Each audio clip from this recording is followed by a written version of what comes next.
سوال ہے جی کیا بدعتی کے پیچھے نماز پڑھ سکتے ہیں؟ مجھے بتائیے، اگر بدعتی کے پیچھے ہی نماز پڑھنی ہے تو پھر نماز ضرور پڑھنی۔ اللہ کے بندے، یعنی آپ خرچہ بھی کر رہے ہیں، وقت بھی لگا رہے ہیں، ٹھنڈے پانی سے وضو بھی کر رہے ہیں اور پڑھ بدعتی کے پیچھے رہے۔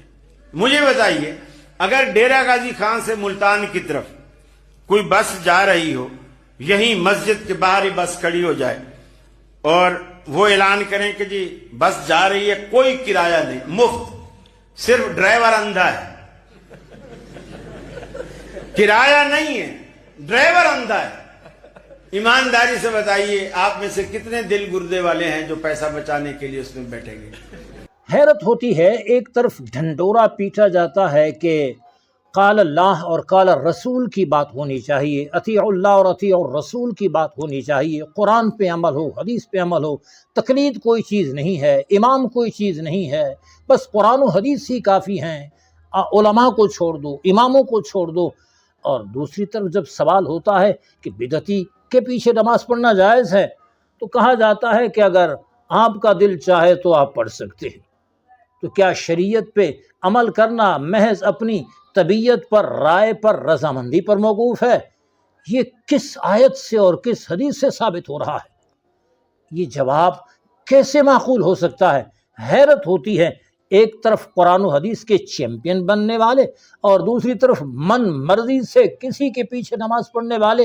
یہ کہاں کی شریعت ہے؟ یہ تو طبیعت ہے، شریعت نہیں ہے۔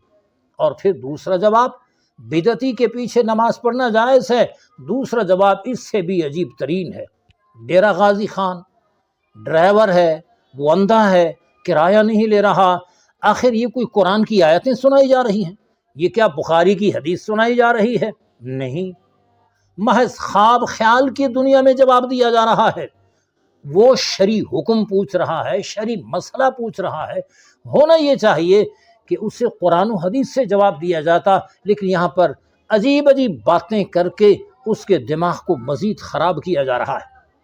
اور ہم بتاتے ہیں کہ بدعتی کے پیچھے نماز پڑھنا جائز ہے یا ناجائز۔ اگر وہ بدعت حسنہ کا ارتکاب کرتا ہے تو جائز کیا، اس کے پیچھے تو ثواب بھی زیادہ ہے کہ جو بدعت حسنہ کا ارتکاب کرے۔